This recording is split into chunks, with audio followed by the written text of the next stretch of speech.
Hello everyone, my name is Alan and welcome back to Technology Moments, and we thank you for watching our contents. And today a flash video dedicated for those of you who own a Blink video doorbell, have liked it very much, but cannot just stand to spend so much money replacing batteries every so often, especially nowadays that we speak so dearly about our environment.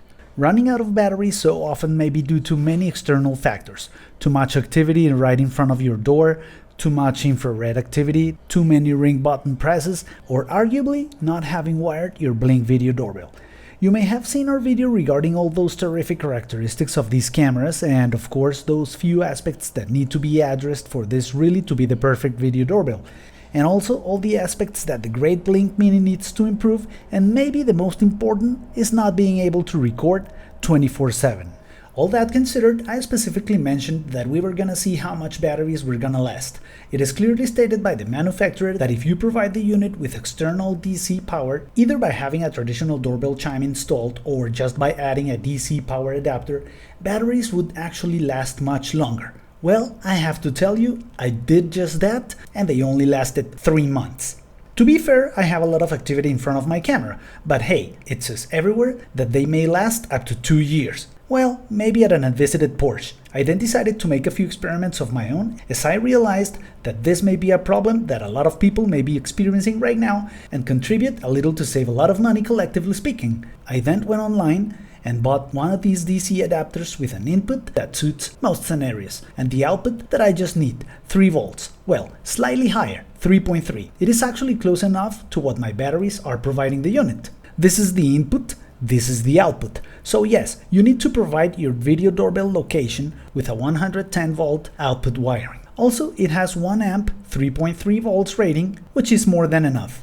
I'll leave you the links in the description. Just make sure before you buy, output is the one we're talking about right here, and the input matches the one of the place where you live. Then I proceeded to connect it to my doorbell like this.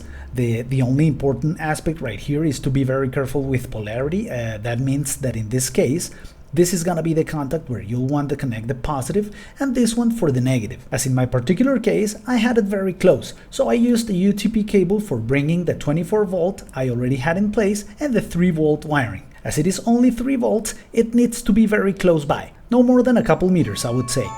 I have used this solution for a couple months now, as I wanted to make very sure this solution keeps working, and yes, it does. And the most important thing is that right now I would be getting close to buy yet another set of batteries. Running without batteries does not pose any disadvantage anymore, and it has worked great. Now I can say with confidence that I do not have to buy more lithium-ion batteries for my doorbell, and so can you. There may be a couple of questions from some people.